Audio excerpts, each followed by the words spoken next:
My name is Yvette Jackson. I'm the Executive Director for Devereux Advanced Behavioral Health here in Arizona. My time at ASU has prepared me in a numerous amount of ways. I think that you need to have that foundational knowledge. We learn about social work maybe from the media and things like that, but to really go to school and learn about the professional aspect of social work was something that was, definitely important. Arizona State University is really contributing to social work in this community.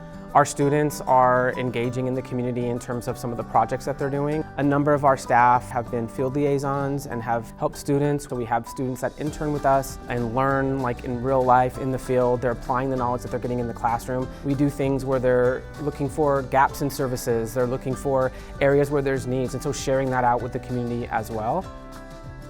We are able to offer students, tuition reimbursement, student loan reimbursement. Those that work with us and join us, they can get their school paid for.